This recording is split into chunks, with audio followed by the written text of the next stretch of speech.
I'm going to show you something that is going to totally blow your rocks off. Hi. How are you? Hello? I think you guys got a new band happening here. Hey, guys. Oh, big one, huh? All right.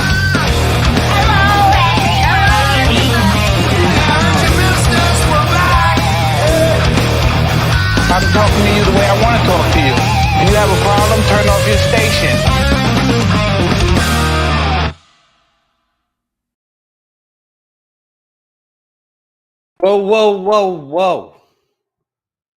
Whoa. I guess we're starting with me tonight. I wasn't ready for that. My bad. What's going on, everybody? Welcome Wednesday night. Another evening hanging out with your favorite people on YouTube. Okay, maybe not, but you're hanging out with us. So welcome. Thank you for tuning in. I want to bring on my boys. First from Yakima. Cunt. Happy birthday to my boy Kurt.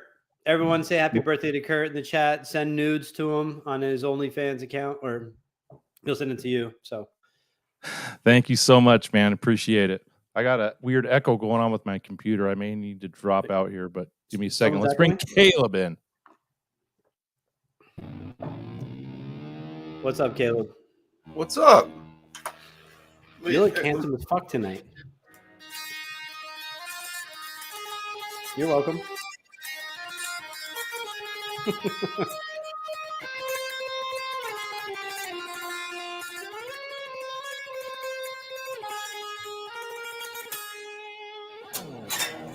There we go. Happy birthday, Kurt. Happy birthday, buddy. Thank you. Oh, super chat. Nice. There we go. Bam. Did you have a good day, Kurt? Yeah, not bad. Not bad. For some reason, I'm hearing you guys on my computer, but I don't know if it's echoing or not. Can you hear it? Nope. No. Okay, good. You sound good. fine to us. You sound great. No echo Nazi. You sound fine. Yeah, man. It's been a pretty relaxed day today. In fact, my wife was supposed to be out of town, so we didn't really have anything planned. Did you go to the strip club? No, just work and the show. So situation normal. Just another day in my book. Well, happy 32nd birthday, man. Thank you. Yep. Good. You gonna do anything for your birthday this weekend? Yeah, I think we're gonna have friends and family over on Friday night. Just be chill. Nothing big, like I said. Just another day in my book, but I feel younger. It's good. Yeah. Good. Well, when I get to your age, if I look as good as you, I'll be excited. You're full of shit. Yeah. Hey, Fairfield Guitar in the chat. What's up, Lewis? Lewis sent me this. How cool is this? Eddie work shirt. Badass. Thank you, Lewis. Wearing it with pride. Nice. Thank you, Lewis. How cool. I think I'm getting one. He said I am. Oh, I thought I was the only one. Bummer. Okay. He said he was sending me one of Jim Root from Slipknot. It's going to be dope. I'm almost as special as Caleb, so. Thanks, Lewis. Almost. Yeah. If not more. And also, everyone in the chat, as you're saying happy birthday to Kurt, how was EVH Con? If you went, let us know how it was.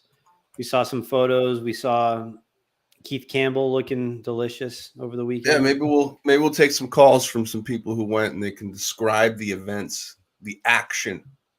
Yeah, actually, when we get to that point, since I don't have the UTB phone number on my phone, I thought maybe I would do a three-way call with Mr. Mikey Mojo and Lewis, and they can give us the 411 blow-by-blow. The what? They'll give you the blow-by-blow on the three-way. Give me the blow-by-blow on the three-way. So you're gonna have a menage with Lewis, Mikey Mojo, and yourself on your birthday? Fuck. It'd be a five-way. What do they call that? Since we're here too. It's fun. That's what that is. But anyway, should we talk about why one of us isn't here. Yeah. I'll lead it if you don't mind. Go ahead. And Carol Hatcher is here. So Carol, if you can chime in as well. So our boy Jay he won't be here this week. He might not be here for another week or two. Him and Jeannie are dealing with very serious situation with Ellie. Ellie's in the hospital in critical condition. And so I talked with Jay about this, and he said we could talk about it. So Jay won't be on for a while, and we had another show planned for Friday, which we're not going to do. So I know it would mean a lot to Jay and to us if you reach out to Jay and send some love to him. And Jay and Jeannie are going through a pretty serious situation right now. And Jay, we love you. Jeannie, we love you. Ellie, we love you. And get well soon, Ellie. And we'll see you soon. Kurt. Yeah, thanks, Brian. The three of us, it's been a roller coaster week. All of our thoughts and prayers have been with the Hannon family. And, Brian and Caleb have known Jay personally longer than I have. But, they're like family.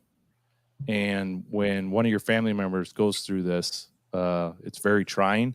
It's hard. And, since all of you guys care for Jay just as much as we do, we thought it would be pertinent to let you guys know what's going on instead of having everyone ask, hey, where's Jay? Why isn't he on?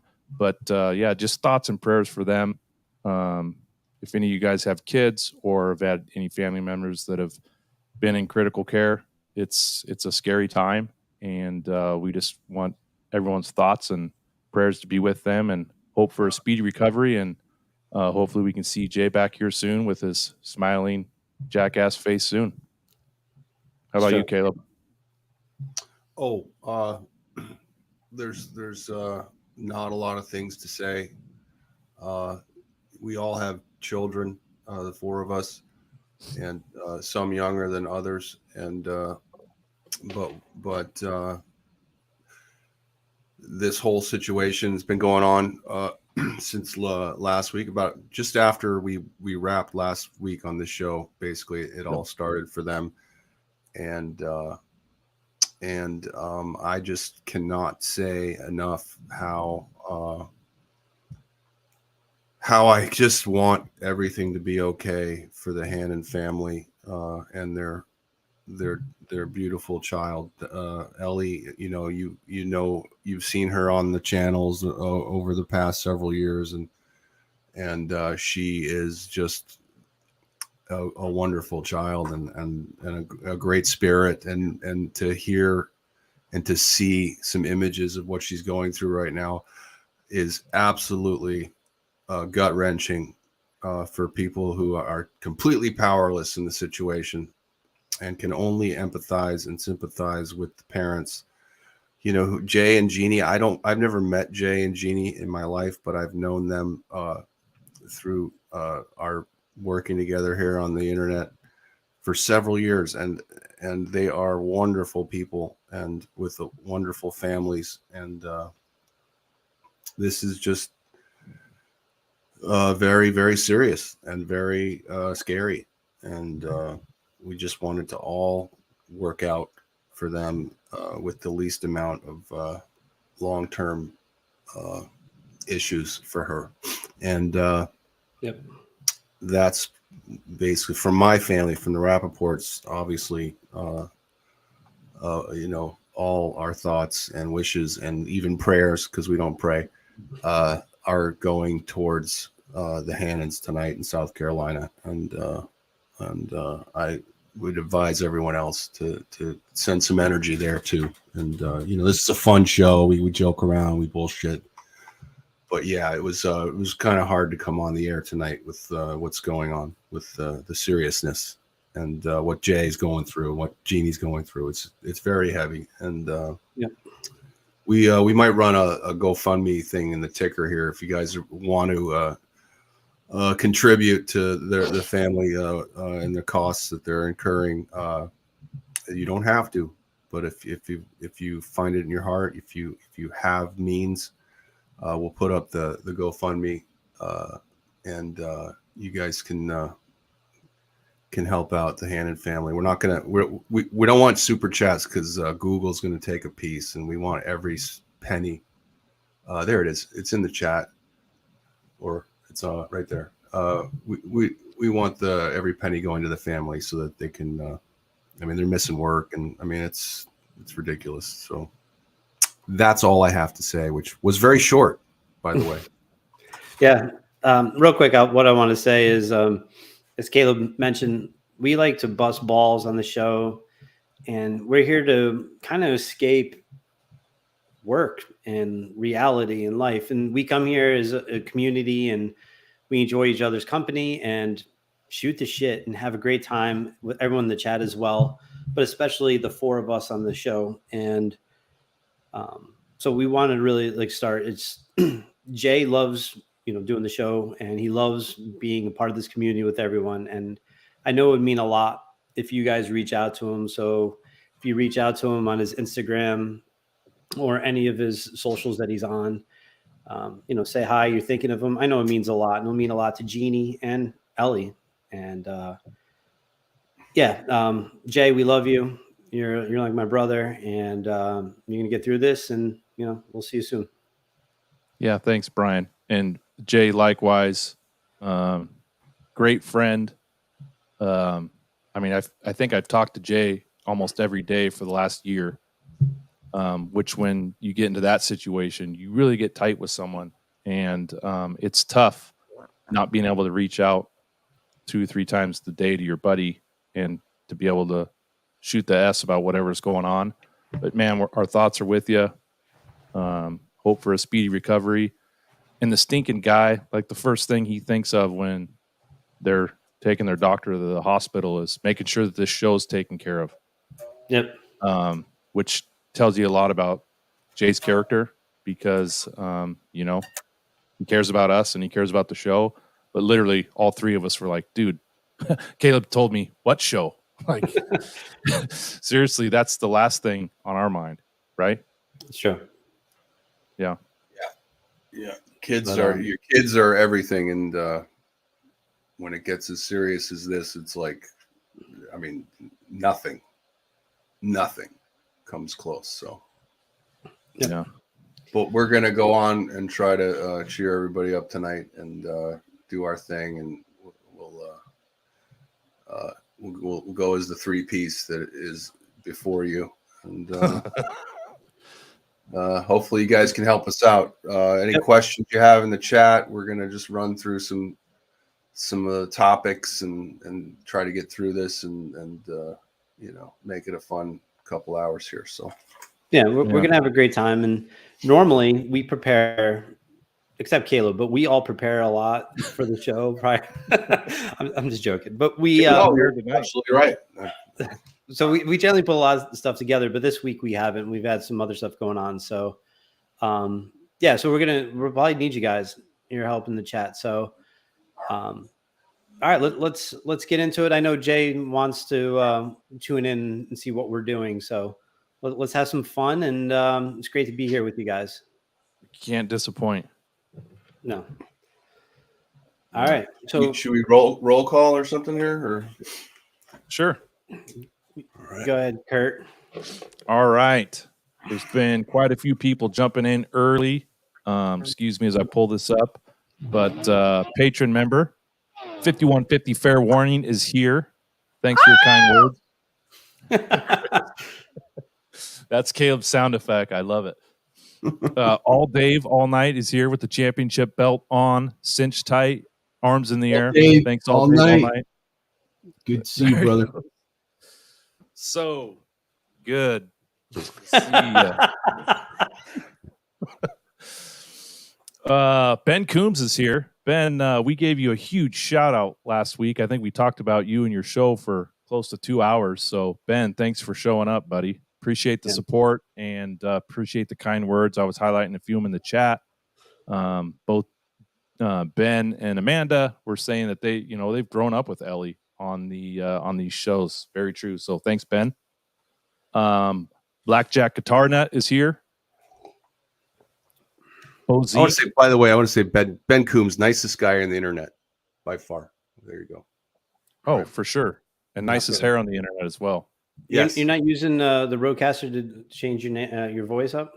I can if you'd like. Hell yeah. Oh, yeah. Come on, Whole dude. point of it. People tune into that shit. Is it working? OZ? Yes. No? Yeah, I got some audio issues going on. Cobra Kai Platoon is here. Cobra Kai. Fairfield Guitar Company LLC. Lewis. Limited Liability Corporation. Now batting. Quentin fucking James is here. Whoa. R2, Wait, you're gonna shoot the S with J, but Quentin fucking James. Okay, I got it. Okay, go ahead. R2, R3, locking. Robert Ranford is here. Thank you, Robert. Schmitty, Symmetry, Trev, the Shackmeister, he's here. And Wayno, Steve-O, 5150 is here. Just scrolling through. Facebook See, Smitty dropped a super duper chat for you. Whoa. NWO. I can't find it. Thank you, Smitty. Tim Thomas is here as well. Charlie S. Robert Ramford, I think I said him already. And anyone else who's slipping in the last minute, thanks for joining. Appreciate it. And again, real quick, if you're tuning in, it's Kurt's birthday.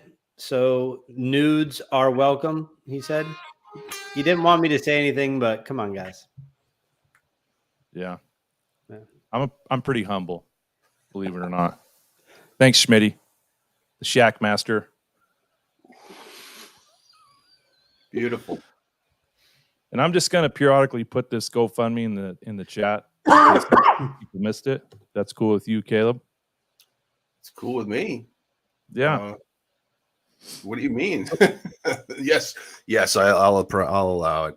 I'll allow the GoFundMe for the Hannons in the chat. I request GoFundMe in the chat, please. Yes. So Caleb, what's good in the world of the nerds? Oh, well, first of all, we're Nerd Halen because there's another band in New Jersey called the Nerds, and I think they've been around for a long time. And once in a while, on one of our videos on the internet, someone from New Jersey gets very possessive about them, and yeah, like we're ripping off the Nerds or something. And I'll honest, never heard of their band until after, we started getting a little traction and people seeing it. So apparently they're very, very popular. Very, it's been like several decades. They have a foothold in New Jersey. So really, what type of music? Yeah, we got to worry if we ever go to New Jersey that we might run into some hardcore Nerds fans that want to action us or something. But turf wars. We'll see. My response is that they might have been the first nerd band, but the first nerd band was Revenge of the Nerds at the end of the movie. So I believe that's where that came from. So, but anyway, yeah, the Nerds. No, Nerd Halen. We're kind of on a little break for the rest of the calendar year, and putting together some shows for January, February. We got the big one in Vegas on January 21st. You still have time to make your reservations and plans to visit us or visit Las Vegas and see Nerd Halen on Saturday, January 21st. We're at the M Resort Spa and Casino, and yes, it'll be a fun time. It'll probably be our coolest show to date, and we're looking forward to that. So that's about it, as they say. Nice. Up north. So Took. Next week, maybe we should show your heat video or fire video. What'd you call it? Sizzle. Sizzle. Sizzle. Sizzle. We might get flagged though, because our music sounds so much like the band's music. Yeah, we got flagged on every single song a couple weeks ago. Yeah. Hey Kurt, It was can like you in highlight order. Steve-O's chat real quick? 6 months to build? I thought it was 9 months. Come on, Steve-O. Quit cutting him credit. Is it a child? It was done by the cake decorator. Cake decorator. That's awesome, Caleb. Yeah. Any potential trips to New England region next year? I'm not going to say yes, but I'm definitely not saying no, because I don't see any reason why we wouldn't be playing in the New England, Northeast, New York, tri-state area sometime next year. It's not an if, it's a when. So working on it. You have a place to stay, and House Barks has got a bed he can lay in with me. I mean, he's got a room as well if needed. So yeah, he'll probably get his own Airbnb or something. We'll just see. We'll see him at showtime. You can stay with me though. Okay. Blackjack Guitar Nut must be a little behind. What's he talking about? It's called an orgy. Yeah, the 5-way. Oh, cool. Refresh. Yeah. I think we should have one day next year, or we should do it once a year, where the four of us get together in person and do a show or do something. I thought you were going to say something else, and I'm glad you didn't say what I thought you were going to say. Because I might have had to think about that. I don't know. Put your keys That would in be a bowl. hilarious. Like, we should all meet like in Cabo or something, and just sit by a pool and do the show. What do you say? Yeah. Or just take all the super chats for the whole year, and we'll pay for that trip. Or go down to Palm Springs so Caleb and I don't have to travel very far, and we can drag Jay across 18 holes of golf. Yes. He would be in hell. You would hate it. Oh. Yeah, EVH Con. Chris brings up. He was there on Sunday. Yeah. Yeah, and thank you to Andrew at the 5150 show for setting up the live feed, which I think is a great idea. We were able to be a literal fly on the wall there, and watch things as they happened, and it looked like a very successful event this year. Lots of turnout, and all the major players in the EVH Ed Head world seem to be there, that at least are in that area. So it always seems like a fun event. Kurt went last year for the first time, and I have not been able to go yet, but I probably should get there for the next one. It's a cool time. I'm gonna call Lewis real quick and have him talk a little bit about EVH Con. Yeah, call him right now. Yeah. Does he know you're calling? Yeah.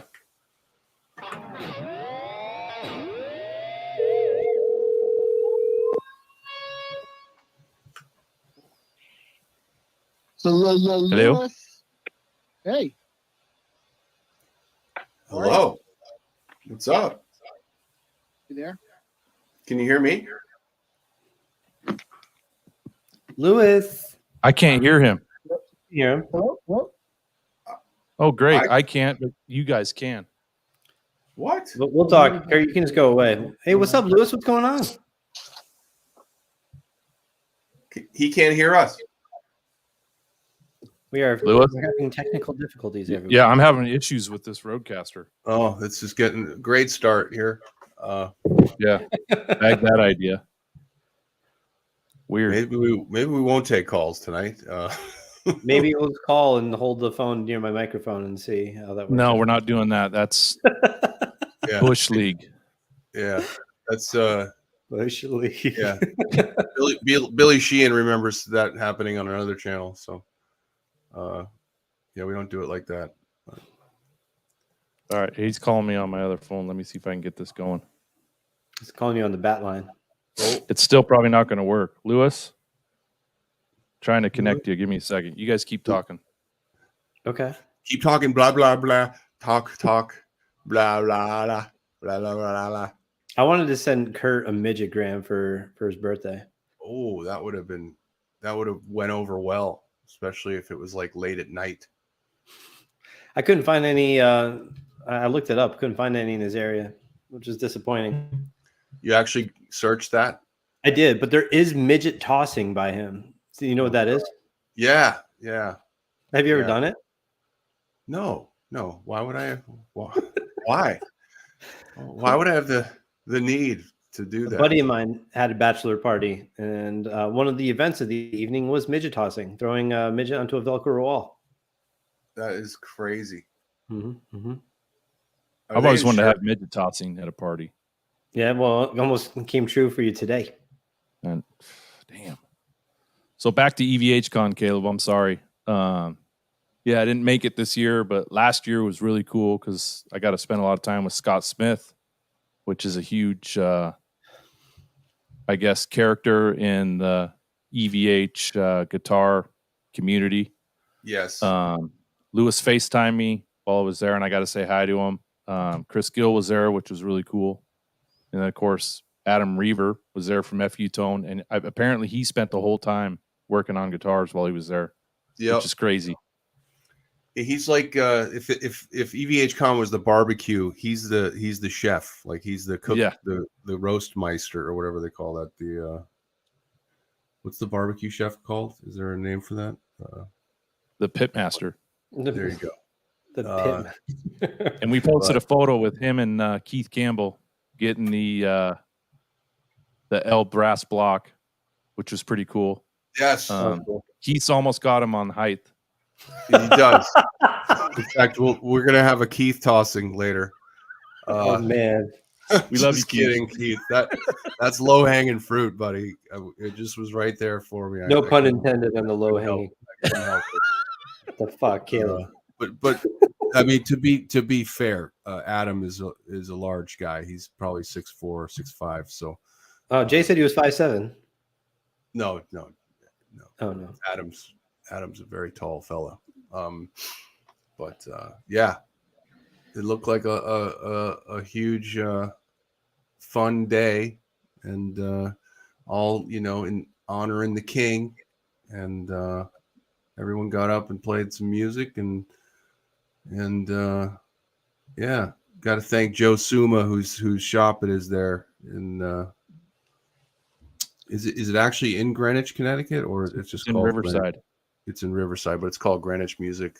Yeah, and he's another monster EVH player, Joe Suma, and a good dude. He's actually from my hometown where I grew up in the 70s in Ridgefield, Connecticut. So we have that in common. So yeah, great guy. His birthday was yesterday. Oh yeah, I think I actually wished him a happy birthday. So. Yep. Don't you? Hey, let's talk. Hey, I got a good topic. And this is only for people with book face, so you don't have to talk, Brian. Okay. But there needs to be like a name for the grief and the sadness you feel when you miss like a day of birthdays on Facebook. Like, because I actually get like a feeling in my body when I miss birthdays, and I see like 5 or 6 people that I could have wished a happy birthday for. Especially because, like, for some reason in my mind, I can remember just about everybody who wished me a happy birthday on Facebook, and I kind of put it away, and I say, all right, I'm going to make sure I wish that person a happy birthday on Facebook. So then, sometimes you're too busy to check Facebook one day. Hopefully for you, that's a lot of days, because then you have a life. But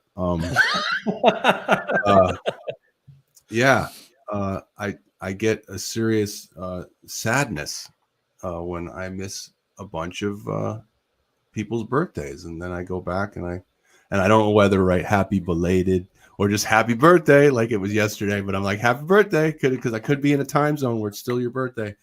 But anyway, I just thought I. Well, Caleb, that's a good subject because I drew the short straw out of the three of us because Caleb already has probably 3 different Facebook pages for his endeavors that he's doing. So I drew the short straw on doing an Under the Bus Facebook page because obviously this show's live on Facebook, but you have to have a personal profile set up to do a Facebook group. So kicking and screaming, I had to start a Facebook page. And I've strategically, and hopefully none of my friends and family are watching tonight, which they normally aren't because I'm a loser, but I've only accepted people that either watch this show or are somewhat connected to this weird community.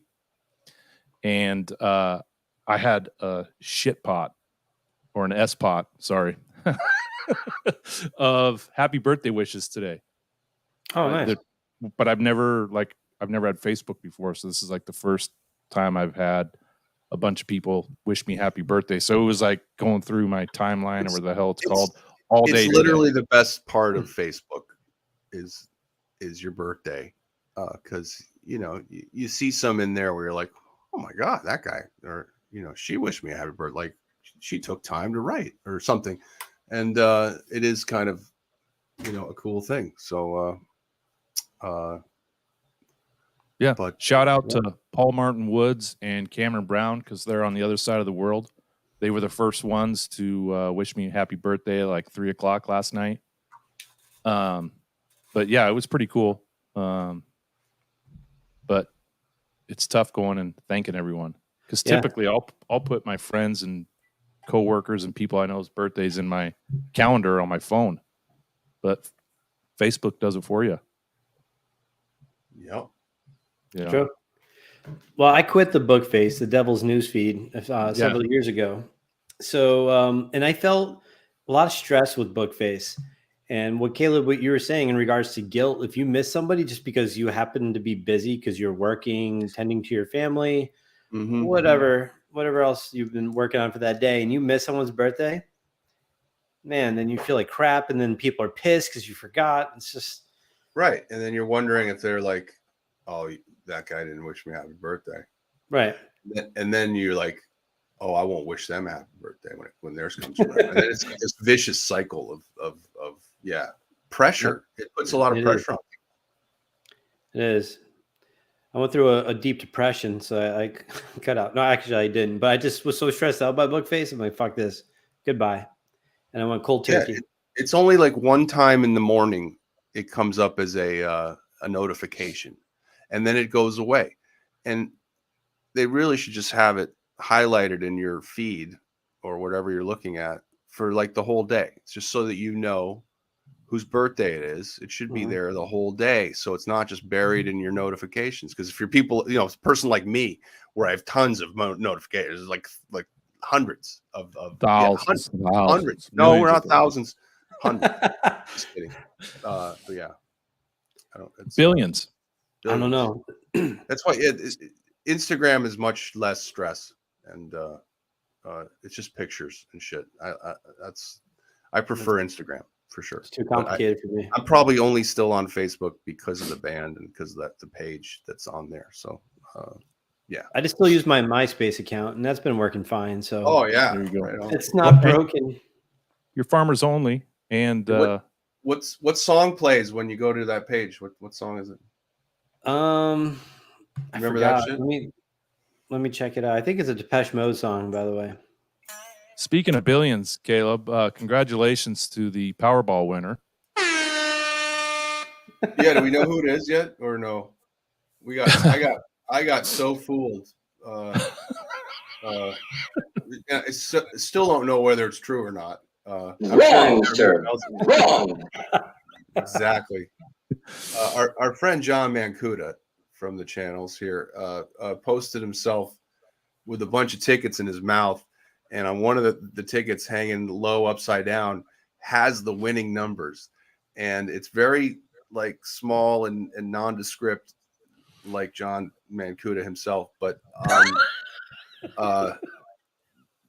the winning number is right there on one of the tickets that he has hanging out of his mouth, and it all he said was like he just hinted that his life has changed or whatever, and man, it got me because it looks real. The number looks like it's right there, and I would love to find out how many the direct messages he got with people going, "Hey man, congratulations!" and they're thinking about, wait, how much do I mean to John Mancuda? Best And friend, bud.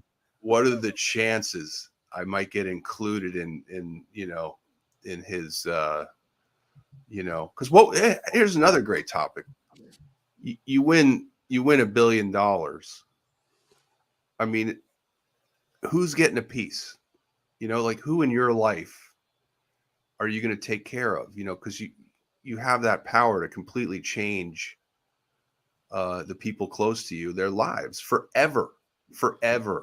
Like you instantly make them rich, and with that kind of money, so there's like your immediate family, like your best friends, all these people around you.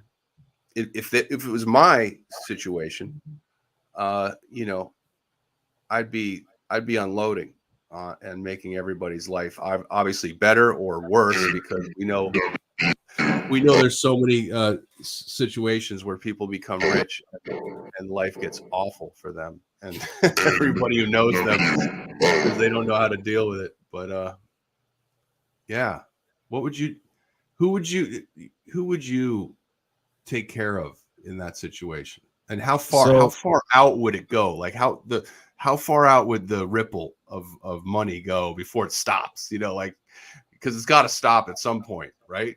Right. I might come off as a prick, but I would take care of my in-laws, because I'll probably be taking care of them anyway, so might as well get that out of the way. Take care of my mom, my dad, he's taken care of, and then I'd buy an island and move and disappear. 2.4 billion. I would buy an island and disappear. Wow. Okay. What I would do is I would want to come up with some scheme and have something like send a notification to people I went to high school with to say that I passed away. Be like, hey, random person I went to school with, like, hey, I got some good news and I got some bad news. Like, yeah, go ahead. Bad news, Brian passed away. Like, oh, that's terrible. Like, yeah. Good news is he left you $1 million in his will. Oh, right. There you go. And just give it to some random person and they're like, what? Like, yeah. Wow. That would be crazy. That'd be awesome. Right. So the first thing I would pay for is my obit and disappear from the world, so that there you go. I mean, just yeah. That's what I would do. Speaking of the Mancuda thing, we stuck our #1 forensic detective, Cobra Kai, on it, and he figured out the font was off on it. That's how we knew it was bullshit. Really? Yeah. Yeah. Thanks, Cobra Kai. But back to Bo Zeke's super chat. The rumor is, which we don't talk about rumors on this show, but we're going to tonight. We don't? Do it, Kurt.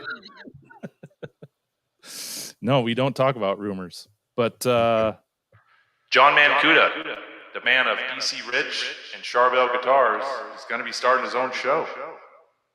Wow. Awesome.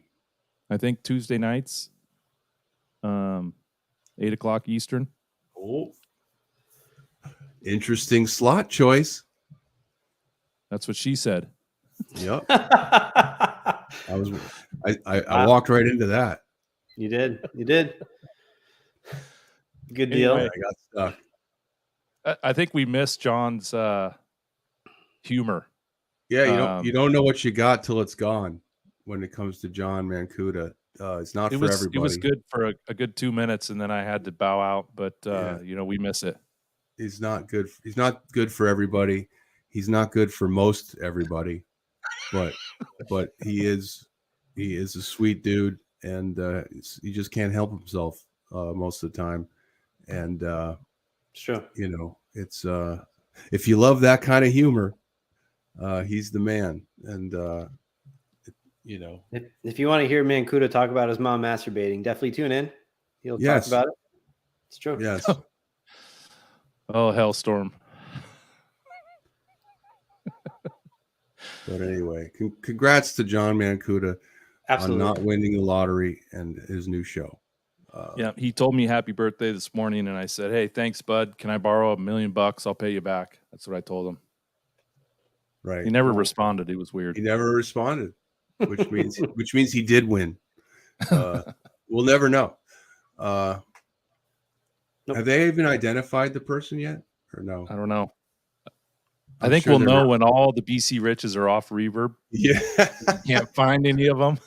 Then we'll know he won the golden ticket. The brand actually was sold, and yeah, and then John Mancuda's living at the BC Rich factory.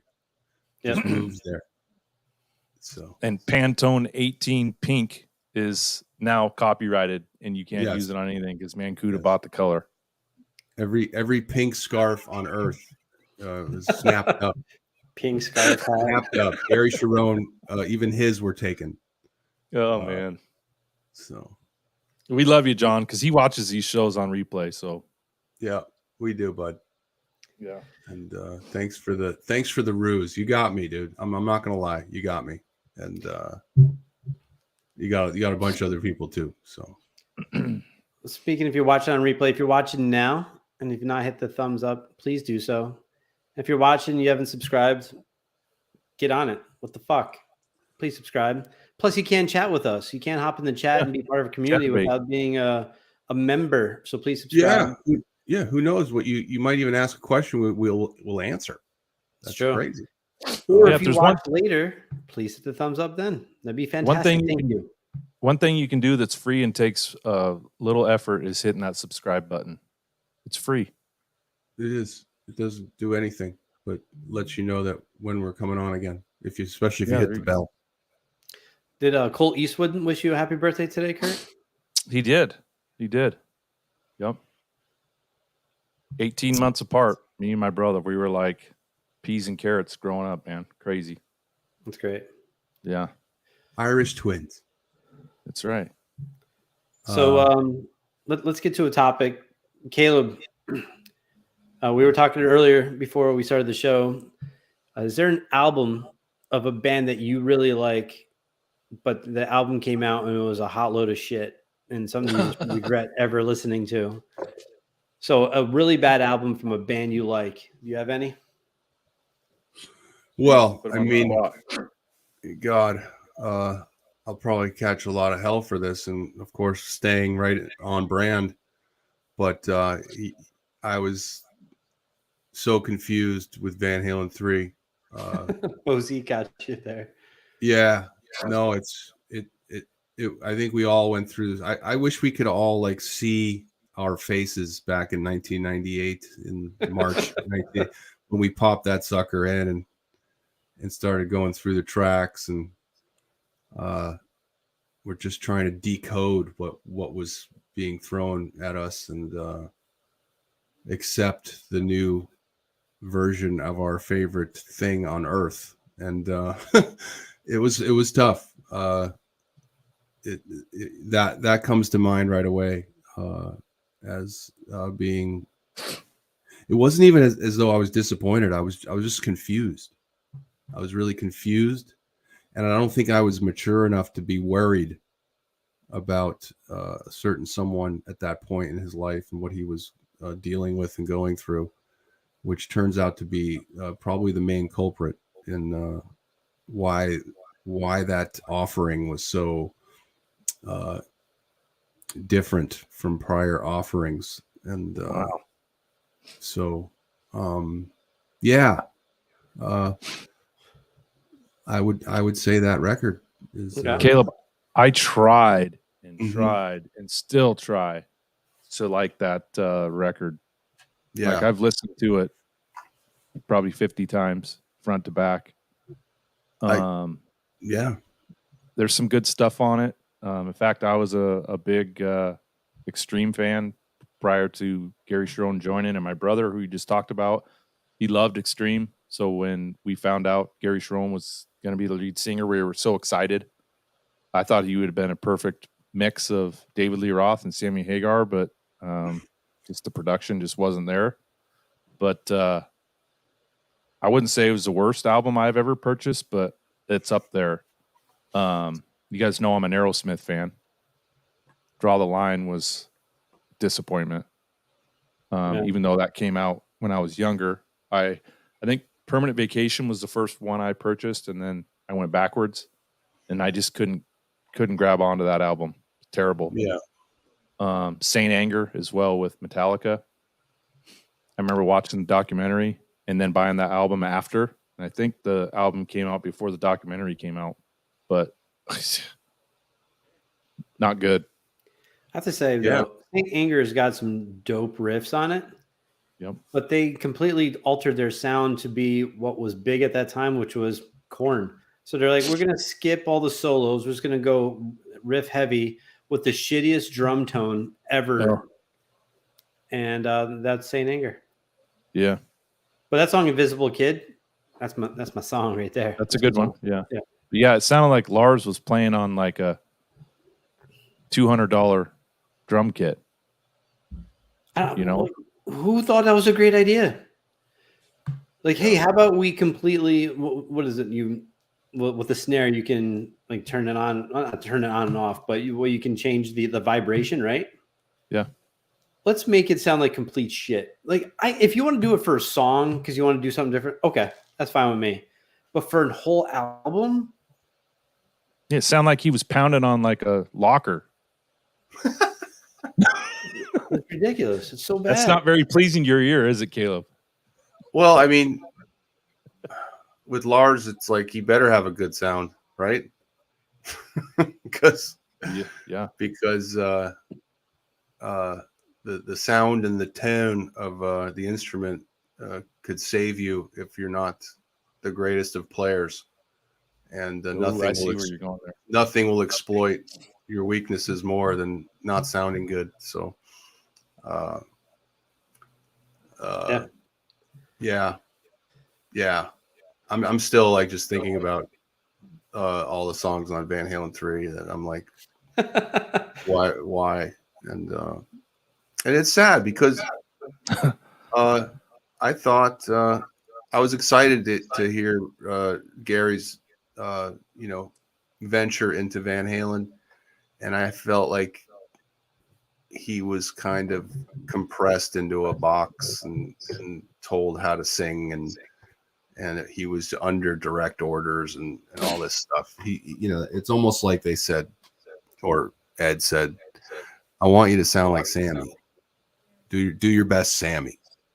And a lot of those screams and crackles are very Sammy like, but they don't, you can't really, no one has Sammy's voice. That's why Sammy's voice works, is because nobody can do it. No one even can do a good impression of Sammy Hagar. If you notice, nobody, we do Sammy Hagar songs, and Hal has a great range, but he still sounds like Hal doing it. He can't sound like, Sammy. So, there's one or two Sammy era tribute bands out there, right? And for a reason. Yeah. Because you just can't get there. And so, yeah. What about you, Brian? Probably the biggest one for me was The Path of Totality by Korn. So Korn was like, you know what? Our last album, we tried to go back with some basics and keep it a little more raw, the production. The next album, we're going to go dubstep. And I love Korn. And I love Jonathan Davis. I love me some Jonathan Davis. I love everyone in Korn. And you love dubstep. That's a no thank you. But there is the first, I think it's the first song on the album. Actually, it's pretty cool. It's got a really good chorus. Actually, the album has some good choruses to it, but I'm not a dubstep fan. I don't feel like dropping acid or doing Molly and just listening to music. So I'm good on that. I'm not raving. I would say that The Path to Totality by Korn, and also Only in America by Head PE is the worst shit I ever heard in my life. Never heard of them. Don't listen to it. It's awful. Head P had 2 pretty cool albums. Gizmachi toured with them, and it has some cool stuff. Some dope 7-string riffs. Some cool stuff. Some good groove. And that album came out, and it was just horrendous garbage. It was sloppy, put together. It sounded like shit. As I listened to it, I only listened to it once. As I was driving home, I threw it out of my vehicle on the highway. Out of anger. To never be heard again. That was a loss of $12. Yeah.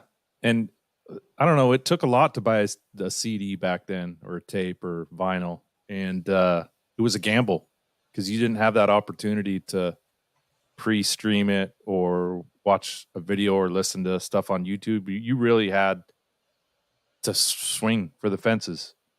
And for me back then, I would put it in my car and drive around and listen to it from start to finish to really like own the album. And nowadays it's so easy to skip from one to the next. It's hard for it to really sink in to where you can acquire a taste of it, you know? You know what I mean? But 51 Fair Warning, Def Leppard, Adrenalize, I like that album. Most people don't because they say it was, I don't want to call it dated, but it was too poppy. But I thought there was 4 or 5 songs on there. It was great. Santa Cruz 3600. I have 2 Van Halen CDs. I have the Balance one with Crossing Over, and I have the Greatest Hits, the black double disc from Japan. I can't remember what's extra. I have the North Korean live version. It's dope. You do. That's better than the South Korean version. Absolutely. Caleb, do you have any Japanese? No. The guy on the old channel took them all. Do you know why there's an extra? Do you know why they put extra songs on those Japanese versions? No, why? And that sucked.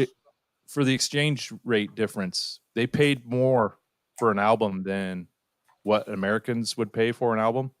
And so the record company over there required the American artists to throw on one extra song to make it feel like they were paying for what they were getting for, you know, what they were paying for. That makes perfect sense. Yep. Or dollars. Yes. All right, let's see who else in the chat talks about albums they hated. Did you see any, Brian? No, but my boy All Dave All Night just sent me a midget wrestling federation. So thank you. That'll be some spank material for you tonight. Absolutely. For that alone time, for that me time. Flick of the switch. We could also go into another subject, which is which album that came after another album and by that artist sounds completely different and was very it was a completely different direction, and it was a fail. Like I'm sure every band has that. I'll give my example, Moving Pictures and then Grace Under Pressure, because Under Pressure. Grace Under Pressure for me, and I believe those are in succession. Am I wrong? Yeah, they're one after the other. They couldn't sound any more different, and I just never liked how like chordy and weak and chorusy the songs, especially Alex's tone on Grace Under Pressure. There was no balls in his tone, and Moving Pictures is one of the greatest records ever. So how do you follow that up? So I guess it's a tall task anyway, but Signals was in between. Signals, okay, I'm wrong. See, I'm not that big a fan. Yeah. And but does anyone hold on one second? Yeah. Charlie S in the chat, who I love, thank you, Charlie S, says we only have 7 likes thus far tonight. And there's way more than 7 people in the chat. If you do not hit the thumbs up, I'm gonna go slap. Is that on Facebook? Or I see 32. No. Yeah. I know. Charlie S, get him. Go get him, bud. right, So sorry. Caleb, I'm going to go a totally different direction with this topic, Yeah. which you might kill me later. Toto.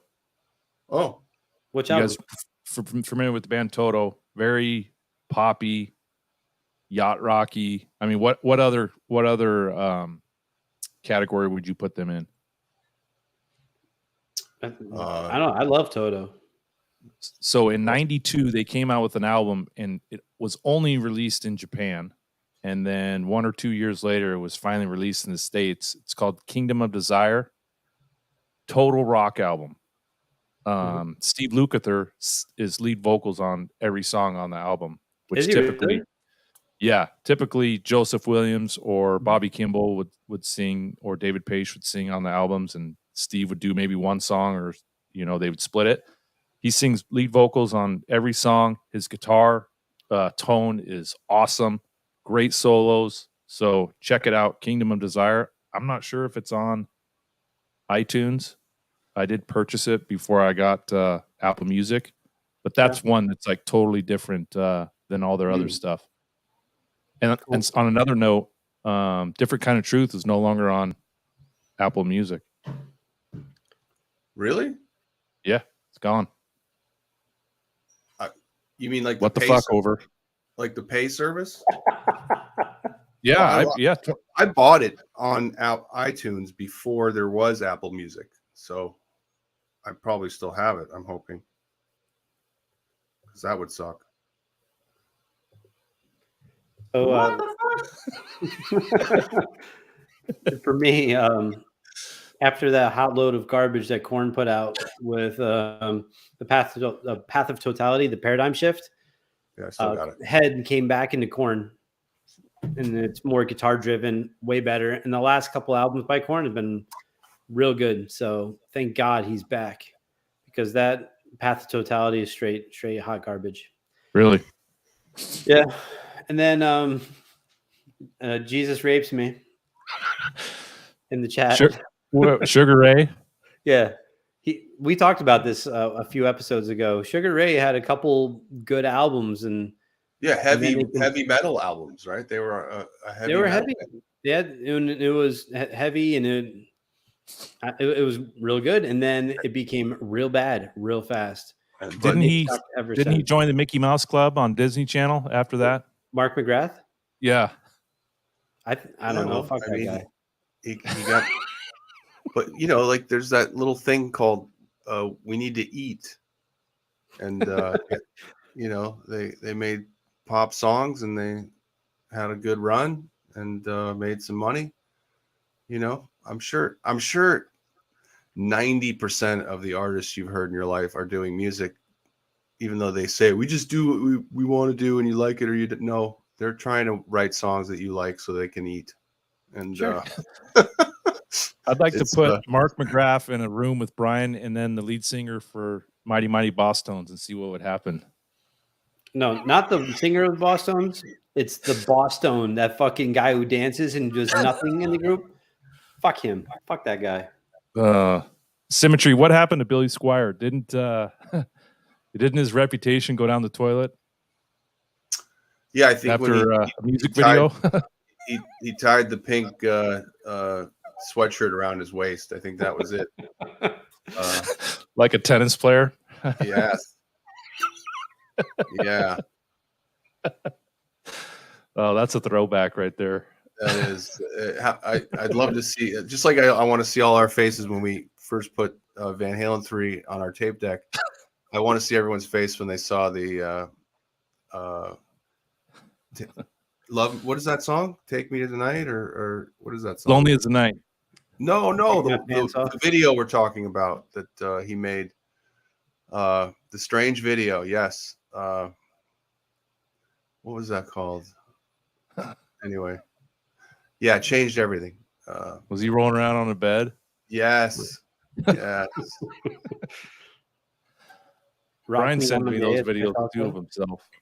Yes. Oh, speaking of Metallica before, Rock Me Tonight. Yes. I think it's Death Magnetic and Hardwired. They're good albums. Take me in your arms. That one. Yeah.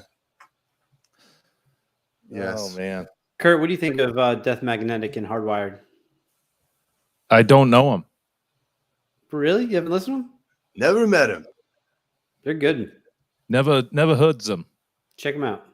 I All know right, Jay's I will. not here, so Jay would probably say something negative. So I'm going to tell you, they're pretty good. Check it out. If I had the water shits into a toilet and a flush, he would be pushing that button right now. It's true. It's true. Yeah. It's 10:05. Kurt, do you want to bring up our patrons so we can chat? I had a couple questions for our patrons. If you can Sure. be so kind to bring them up, please. It's a patron music from Caleb Rappaport.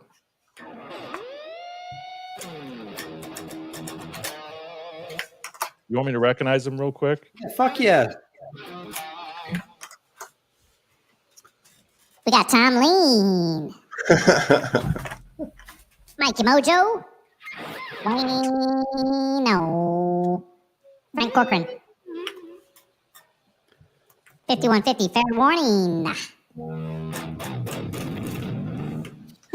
Stephen Franklin. All Dave, all nights. Paul Martin Woods.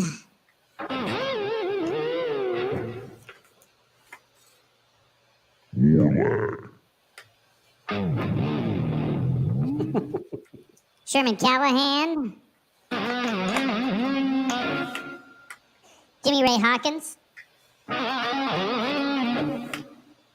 Lewis from Fairfield Guitar Company. Positive flag coming to us all the way from Australia. Nelson Rodriguez.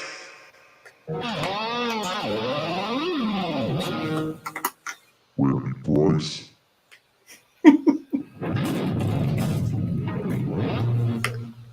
Steve-O, 5150. Michael, the Captain Smith. Here comes the goddamn boat.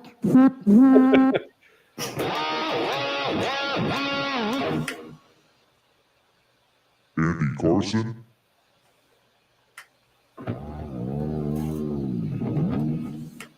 Ron.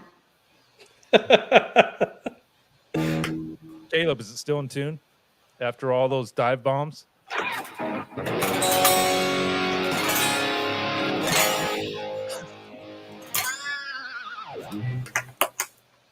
There you go. So what's up, Brian? What do you got? Just want to make sure all our Patreon members received the Halloween edition of the Under the Bus t-shirt. Yes. So if you haven't received it, tough shit. No, I'm joking. I just want to make sure everyone received it. So please shoot me a message, hit me up via Morse code, whatever. Just let me know if you email me. Email Kurt. I'm the administrator of this facility. It's true. But also, Kurt, you want to pull up our bang bus and our short bus and all the buses that we have? Oh, Caleb, this is rich when you came up with these in a matter of 2.3 seconds, unless you noodled on this for weeks. Yeah. I wish I came up with Bang Bus, but I just came with Bang Bus, so that's about it. Good job coming. Yep. There you go. Short bus, mere $5 a month, supports the channel. This keeps these things going, pays for the upgrades for this shitty piece of equipment that I'm using tonight that's not cooperating. Mm-hmm. You could also help with the double-decker bus, which is $10 a month, gets you a few extra perks on the side, including photos of Brian while he bathes in the backyard. Oh, yeah, that also contributes to our in and out budget monthly. So go ahead.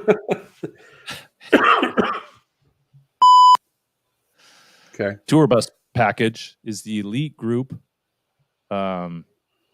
Immediately get a free shirt, bonus episodes, backstage pass in the green room if you want to bust our balls. I mean, frankly, we've just invited everyone to that thing now. But we'll probably do one here in a couple weeks. For sure. For sure. Yep. And also cool when you're a patron of Jesus Christ of Latter-day Saints. If you're a patron of our channel, again, we'll have cool shirts, cool giveaways, hangouts. Again, if you're a part of our channel, we're going to make sure it's worth it. So if you're thinking about it, should I get on the bus? Should I not? Get on. We'll make sure it's worth it. Promise. Yeah. And real quick, folks, if you're just tuning in late, please go back and watch the beginning of the show. But as you see, we're one man down on the show tonight. Not going to go bunch into it, but Jay and his family are experiencing some hardships right now. They got a very ill person in the family. So keep your thoughts and prayers with Jay and his family, and hopefully he can come back soon. But one of Jay's friends has started a GoFundMe. I just threw it in the chat. If you guys feel like supporting Jay and helping out with the serious situation they're dealing with, be appreciated. Absolutely. Yeah. So on that note, I think it's time for Caleb. The last couple of weeks, we've been doing a quick rundown. Oh, yeah. Kurt, a couple weeks ago, Kurt did his top 5, aka 7 albums of the time. Last week, I also did a plethora of albums for, my favorite albums of all time that meant a lot to me at certain points in my life. So now, Mr. Rappaport from Nerd Halen is going to give a rundown of his albums. Caleb, take it away. Well, real quick, let's have Brian go over his 8 again real quick. Skip. All right. Well, I mean, I'm sure there'll be no surprises in here. But I guess maybe the order might be the surprise. At number 5, I'm going to put Van Halen 1. Ooh. At number 5. Just because it's definitely has to be in the top 5. But that was in my top 5 too, mister. It didn't, I'm just thinking back, like there's a window of your life where music meant more than anything. It still does, but obviously you have family and kids and you grow up a little. But when you're 13 years old and you're in your room with your stereo and it's you and that record and that's it. There's nothing because nothing else exists. And so Van Halen 1, very important at that time and still very relevant 44 years later. Almost 45 years. Amazing. Number 4, I really got into this album because I think in this year of 1981, I was 12 and I was in awe of big rock concerts and stadiums and huge bands and nothing was bigger in 1981 than the Rolling Stones and Tattoo You. I got that album and wore it the fuck out and wanted to be Mick Jagger. Hell yeah. I didn't want to play an instrument yet, but I wanted to jump around and look like the Chicken Man and he was on top of the world then. There was nothing bigger in the world in 1981 than that tour and that record and that front man. So Tattoo You's number 4. That's my dad's favorite band. He's I think he's seen him 6 times live. Yeah. Loves the Stones.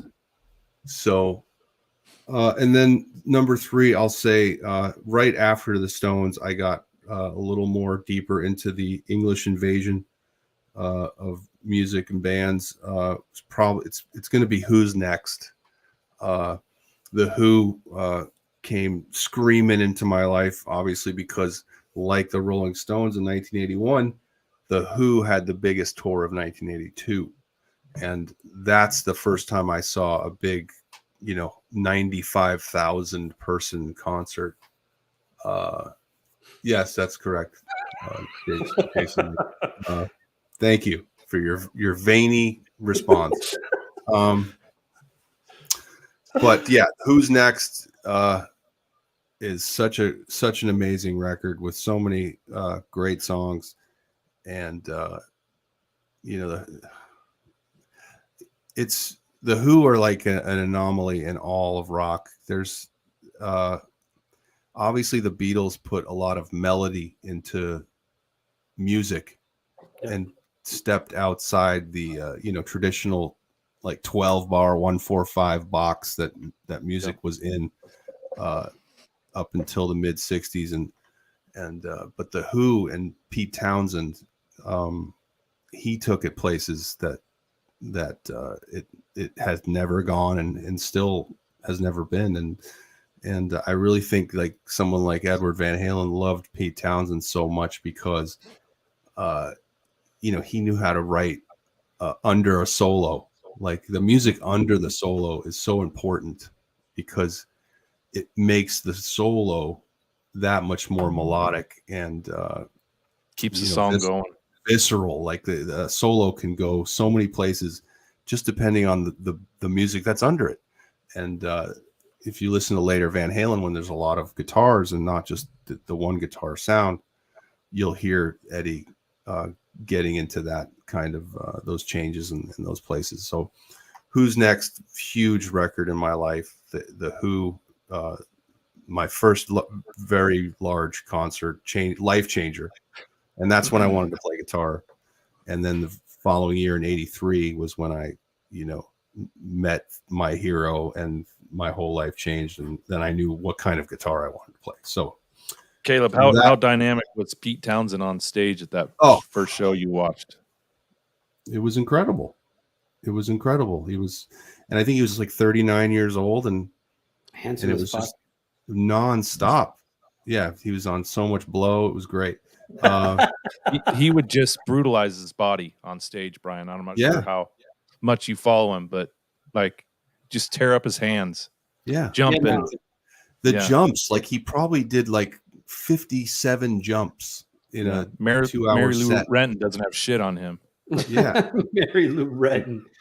And the windmills, like there's nothing cooler than the windmill.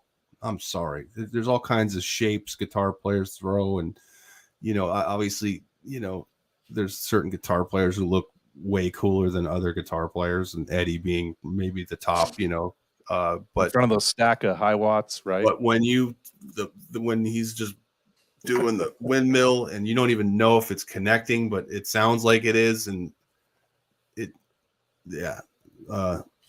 incredible. So and he's tall like you, right? Yes, very large man. And yes. I was talking not in the John Holmes way, at least not that I know. But Pete Townsend was fantastic. I remember my uncle. He bought me a Who's Greatest Hits, and I know Jay hates Greatest Hits, but I was like 17, 18 maybe when he bought it for me, and I thumbed through every single song and was like, "Oh, these guys are great." So I kind of latched onto them later in my life too. Yeah, and the Who had a huge influence on our favorite band. So, Alex's three drummers are Keith Moon, John Bonham, and Buddy Rich, and Ginger Baker, and Ginger Baker too. Yes, and so forth. But yeah, the Who. When I saw the Who in '82, it was game over. I'm playing an instrument. I'm playing guitar in a rock band. Of course, that took forever to achieve, but it was life changing. And of all their catalog, I'll say Who's Next is my favorite record. I believe it was 1971 came out. You have a question, here, Caleb, real quick. What's that? You got a question? We're on the Who. The Who at Isle of Wight. I think I have. It's not live at Leeds, right? Is that a different one? Must be. But I will revisit that. It's a lot of that's a blur because I was so high in my teens that I don't remember a lot of it. I could not imagine that. Yes. Number 2 is Fair Warning. Ooh. Side 1 of Fair Warning and just to get to side 2, side 1 plus the first song of side 2, maybe just the best run of Van Halen songs ever put together in a row. And just the best tone. What can you say? Yeah. What can you say? It's a favorite for a lot of yeah. Van Halen fans for sure. Yeah, and I've always said, and people who know my opinions on Van Halen, my favorite tone is Weird because it's Diver Down, and that's because that's when I came into the band. That's when I got into Van Halen, was late 82, early 83, and that was the record that was out at the time. And when you put that record on and then you hear the chug of Where Have All the Good Times Gone, and and you just are like, holy shit, listen to that. And I just, the tone he has on Where Have All the Good Times Gone is where I put the top Van Halen tone for me personally. But that record's not on my top 5 because we're talking about complete records. And so number 1, drum roll, is there you go. My favorite kind of drum roll. It's going to be 1984. Wow. And the reason is I was so into this band by this point, and when I was 13 and I sat down with Ed and Alex at the One Day at a Time taping, they were in the middle of recording this record. So they were talking about it, and I don't remember what they were saying about it, but I knew that he had a new studio and they were very excited. So for the rest of that year, this was March 83. So you spend all the months for the rest of 83. I'm thinking about this record that's going to come out and what it's going to be like. So the anticipation. It was the longest break in between albums, I think, Caleb, at that point. Yeah, well. From the 6-pack. Yeah, right. And so the anticipation of the build-up to that record and to actually finally hearing it and all of its glory, there's really no skips on that record. And skip? Not never? Just a huge time in my whole life of just really getting into this crazy life of guitar and music, and so number 1, the peak of Van Halen, 1984. So Caleb, I have a few questions. Sorry, as a novice when it comes to Van Halen, but I know all the albums. Why? Because Van Halen 1, right, is the original album, came out in 78. Mm-hmm. Why isn't that the number 1 album for you, where like there was nothing at that time? Eddie Van Halen was a virtuoso, and to me, like that album is filthy. So why? Okay, I have a simple answer. Okay, go ahead. Okay, go ahead. You want me to answer that one first, or? I was going to say, why would you take Fair Warning or 1984 over the original? Like the okay, yeah, good question. Well, I think it's because I missed the boat on Van Halen 1, and it was sort of in the past, and in 1982, 83, when I first started listening to Van Halen 1, it seemed like 30 years ago, right? When it's that point in time in your life when you're only 12 or 13 years old, 4 years ago, 5 years ago is like an eternity. And I just felt like it was from another era, and it didn't mean as much to me like the brand new release of 1984 that I'd been waiting for. And So it was really when it came out for you and your age. And Yeah, because 1984 came out at when I was so full on. This is the greatest band ever. This is the greatest guitar player ever, and I'm all in. You know, when that happens, it's a different vibe than when you listen back. And even though I have the utmost respect for Van Halen 1, Van Halen 2, Women, Children First, Fair Warning, all of the records, you know, even a bunch of Sammy records. I love a lot of those songs. I definitely think everything changed, but it had to. But I don't know. I don't know why I put Fair Warning second. I think just because for guitar players, it just doesn't get better than a few of those riffs. Like it just doesn't get better than like the riff during the verse in Dirty Movies. It just doesn't. Yeah. It doesn't. You know, it's Stank Face on Max, and it still holds up. Yeah, 40 years. Sounds great. 40 years, and you put that on. Nothing tells you that this is old, or that this is from another era, or this is like it's just good. Great. And that's awesome. Here's a crazy question, Caleb. Yeah. How old's Shen? He's 9. 9. So I was 9 when I got 5150. And then that was in November. And then in December, my brother gave me Van Halen 1 and Van Halen 2. I listened to those 3 tapes for probably 2 years straight, nonstop. Mm-hmm. Could you imagine Shen doing that now? No. Isn't that crazy? Isn't that crazy? It's sad. What gives me hope is someone like, you know, like Craig Stofko from CHS so cool. Music. He's got a kid who's a jock, right? You know, plays football, the sports, blah, blah, blah. Anyway, about a year ago, he just starts playing one of his dad's guitars. And I've never seen someone pick up the vibe and the feel of Van Halen quicker in their playing than CJ has.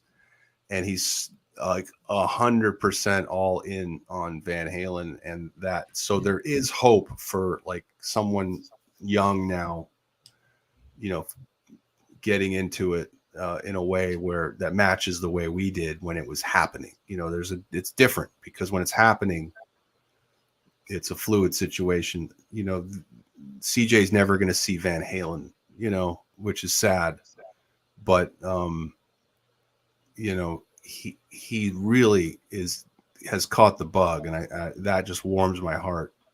Imagine being in the, what does he call his basement? Something Tone. Yeah, the home of Tone or whatever. Something like that. Can you imagine being there, Caleb, when he told Craig that he wanted to build and stripe his own guitar? His dad, right? He probably canceled everything for the next week. How about just coming home and seeing that he picked up like Eruption or something and was playing it, and you're like, what is happening? Like, first of all, I'd be insulted because it took me decades to pick it up. But also, you know, secondly, I'd be like, how are you doing this? How? Yeah.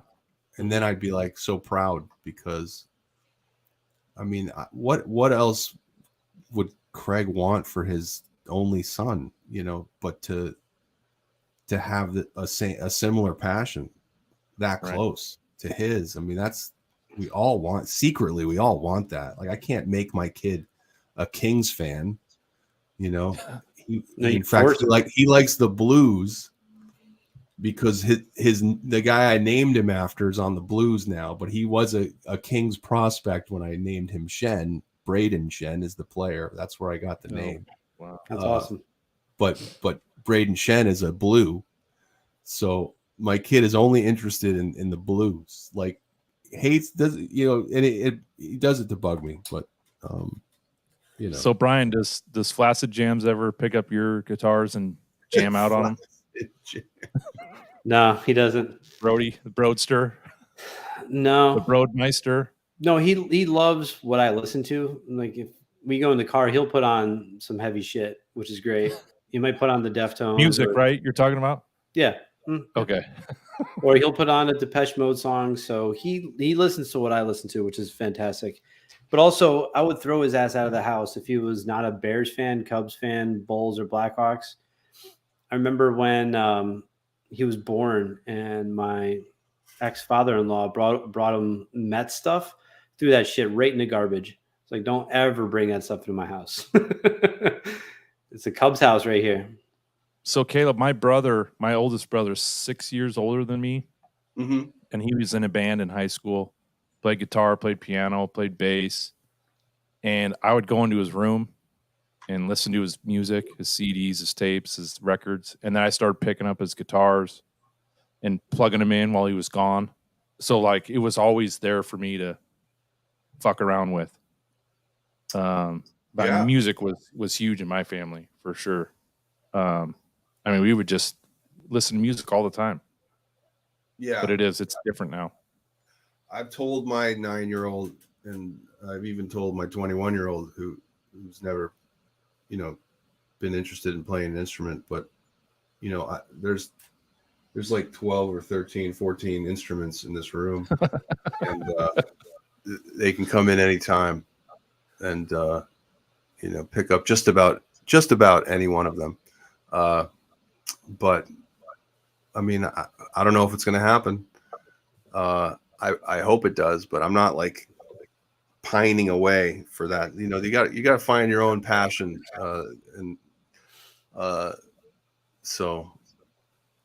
But real quick, hey, Santa Cruz 3600, how did you repaint the horn on your Frankie? I did not repaint it. I used tape to make. What millimeter of tape did you use? I need to get out the measure it up. I probably just ripped a piece until it fit, but everyone knows that the EVH Frankie Relic came with this part of the guitar different on purpose, so it wouldn't match the $25,000 ones.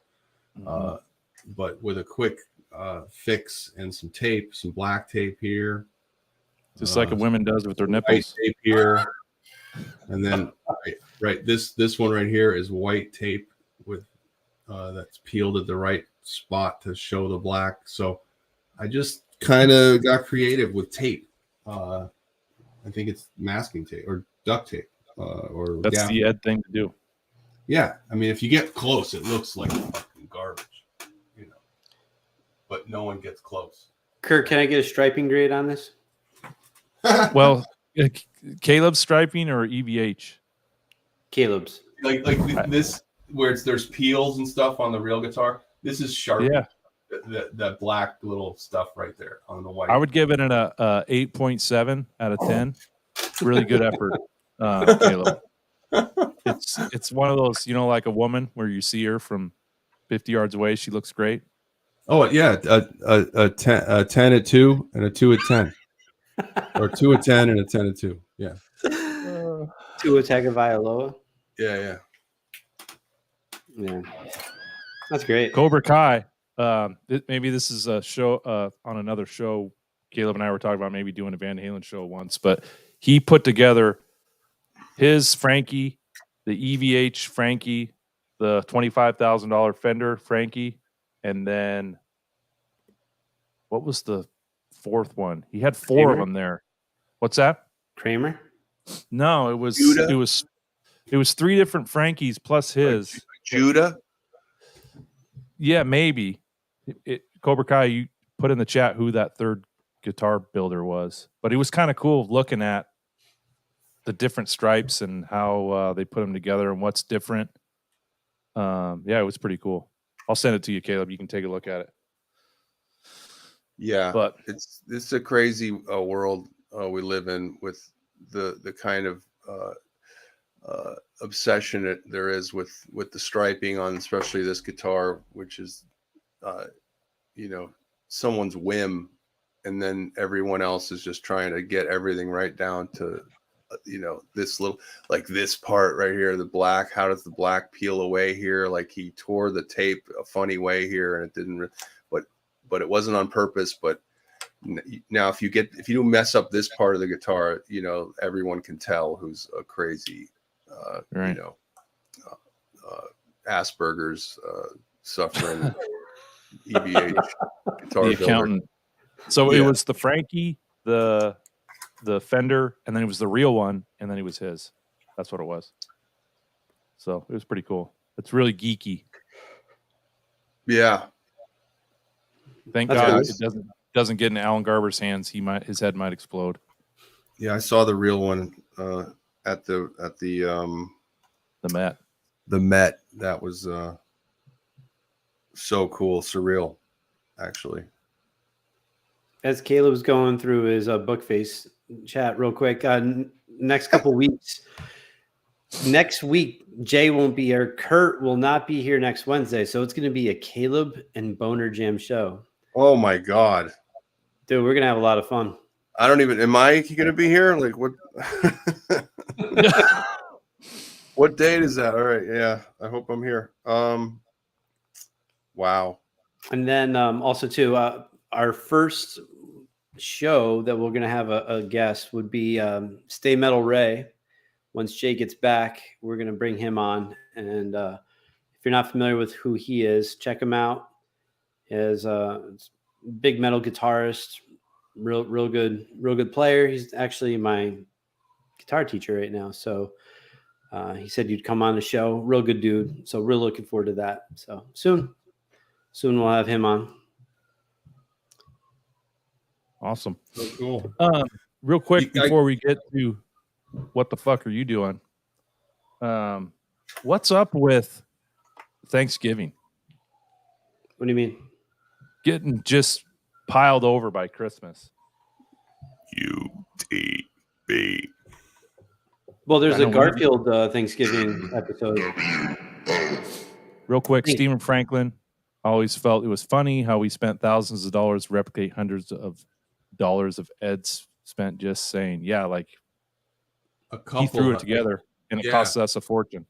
Yep. Good point. Yeah. Anyway, back to Thanksgiving.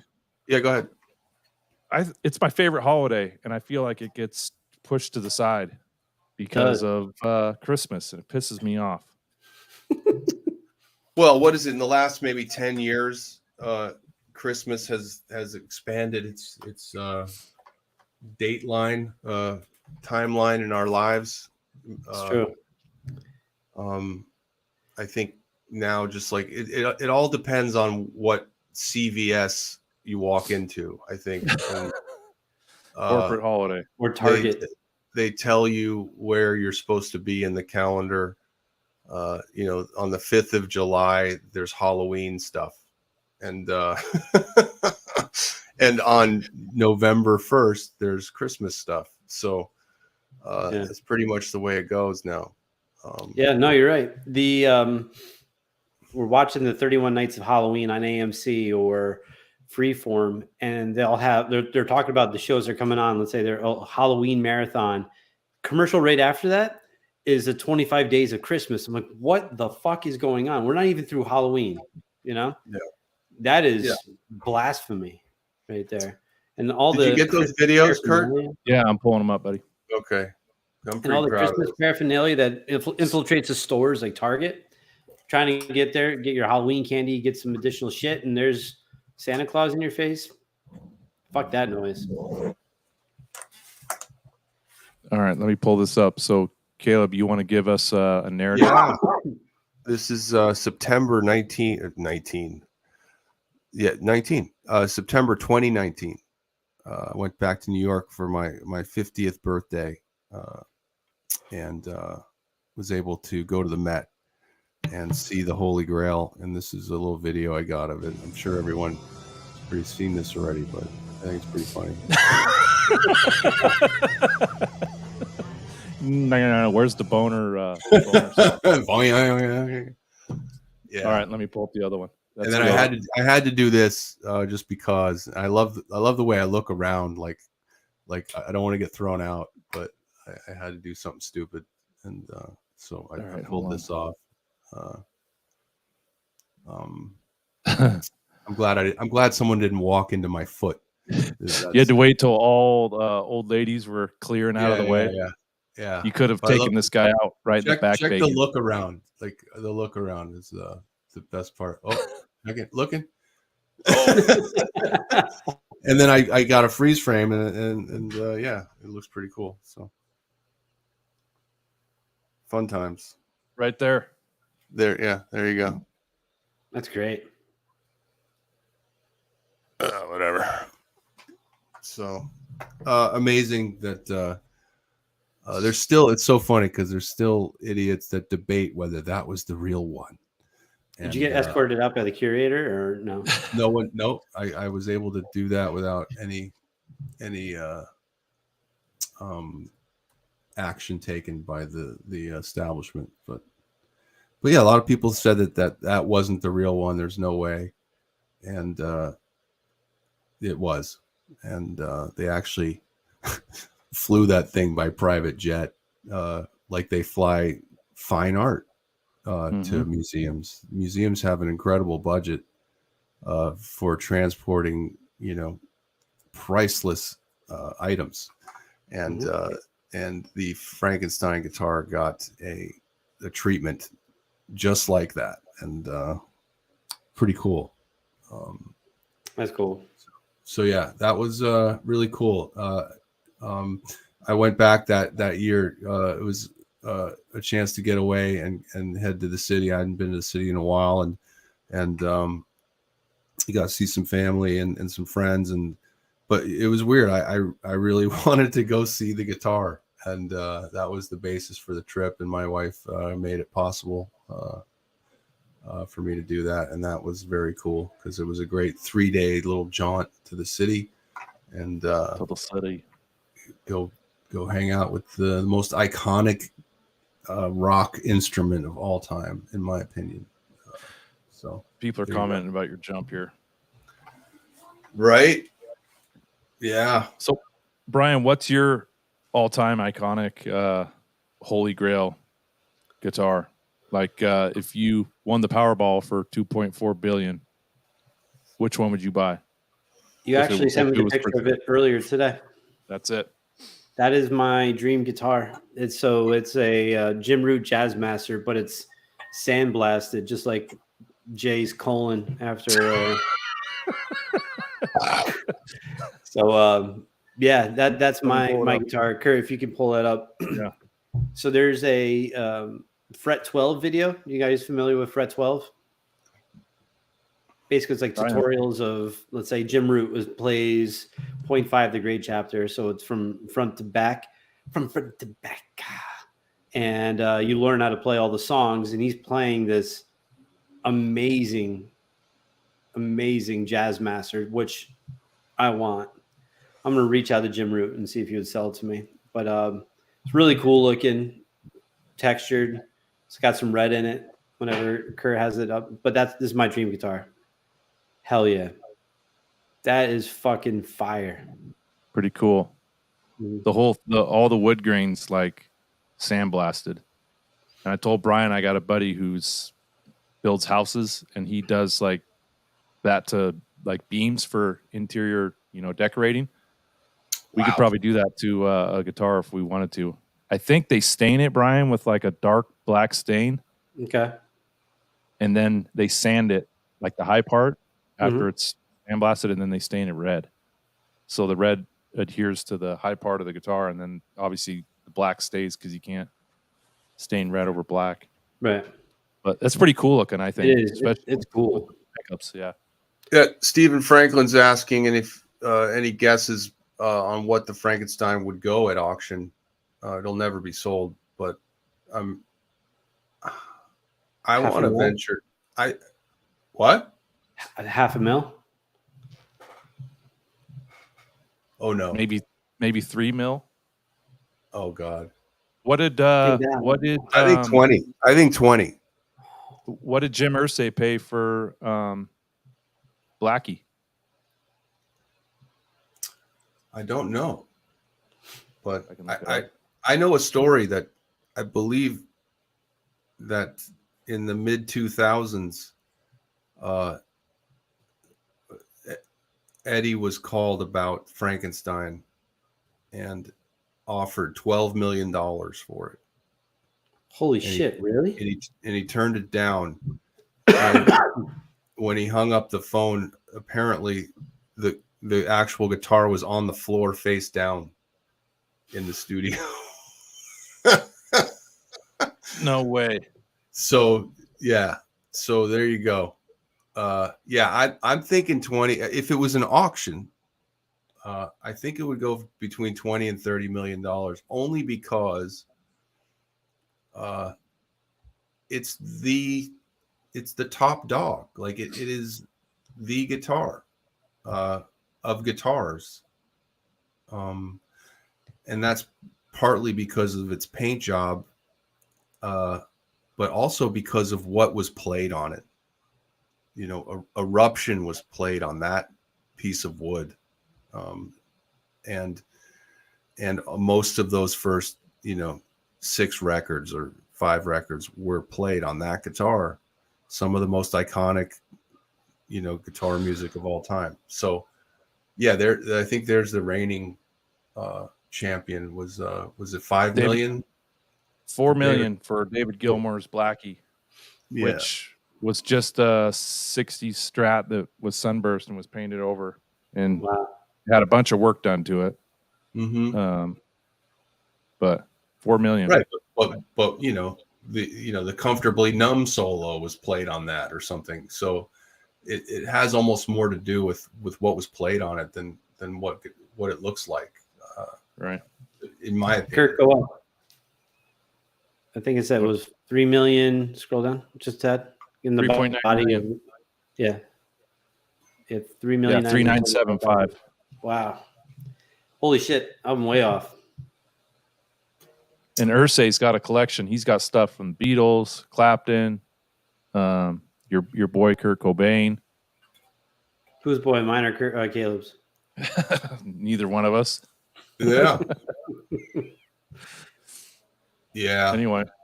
So yeah, if Kurt Cobain's acoustic is going for 6 million, then there's no reason that Frankenstein or even 5150 couldn't go for 15, 20, 25 million dollars. There's no reason those two guitars are so. Yeah, I mean, what's bigger? Not only did he record so much stuff on it, but it was like a turning of the instrument. He did so many things to that thing that weren't even around back then. Put a humbucker in a Strat and made a sound that no one had heard. And yeah, there you go. 6 million for Kurt Cobain's acoustic. I mean, that's insane. That is. I would have thought David Gilmour's would have went for more. But true. Cool stuff. I'm sure we'll hear more and more. You want to get to the last segment? Yeah, man. All right. Let's see if we can do this without our boy Jay here. It's crazy. You don't know what you have till it's gone. Right? All right, here we go. The fuck are you doing? All right. So I don't have slow motion on this video, so we're just going to have to watch it a few times. That's cool with you guys. I think that's in my house. Sorry. All right. Uh-oh. I can already tell what's about to happen.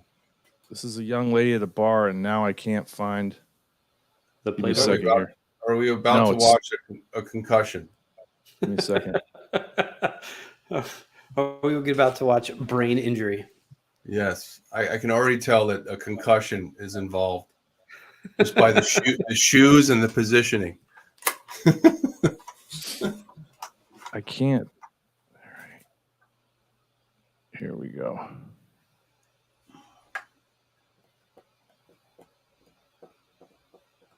All right. Let's do it. Oh, watch your head. Watch your oh. Caleb got it. My God. She hits the chair on the way down. Watch how the legs straighten out, though. That's impressive. Like both legs straighten out right here. Oh, and two rum and cokes right in the crotch. Oh, God. Oh, geez. Wow.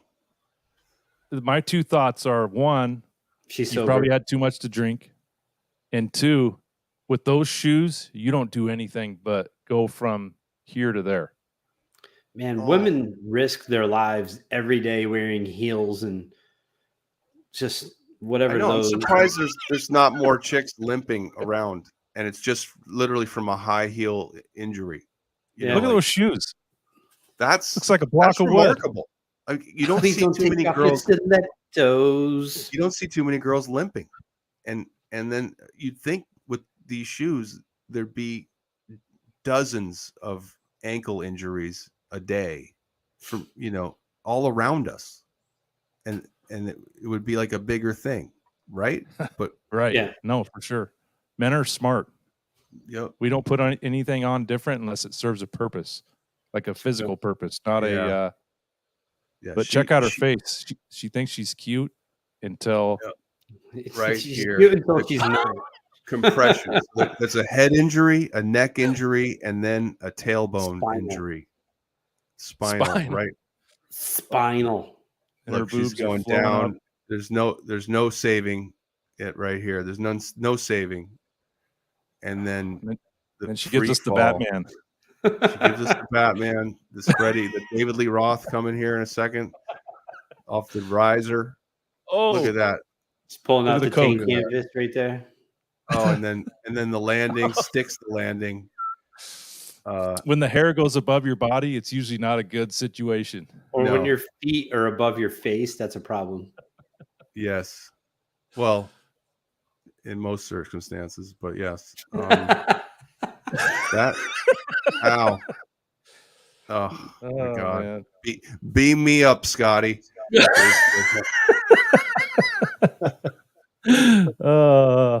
I hope her boyfriend was there. He was recording it. Yeah. He's like, "Hey, honey, why don't you get on the table?" Okay. Right. So it's not No, the that's kind of too head funny. he was interested in getting, but yes. Yeah, I got a headache, honey. Not tonight. Damn. That's great. Oh, That's great. man. People do crazy shit. All right. Well, again, Brian, you want to say goodbye to everyone in the chat before we end this? yeah.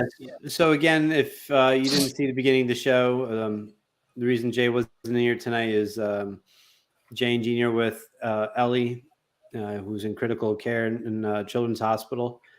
And so again, our love and our thoughts, prayers are with the Hannon family right now. And again, reach out to them if you can. Also, Kurt pulled up a GoFundMe. So if you have a moment and you have a couple bucks to spare, it'll definitely go to help with some costs that they're could definitely incur. So again, we love you guys. Thank you, everyone in the chat, for hanging out with us tonight. Great show. Caleb's great to see you. Kurt, happy birthday, my man. Enjoy your 32nd, and we love you as well. All right. Good to see you. Good to see you, man. Good to see Oh, you. he dropped his guitar? Yeah, it just clanked off the desk. But You know what? With this guitar, I don't mind. It's like, There you go. That's the All beauty right, of boys.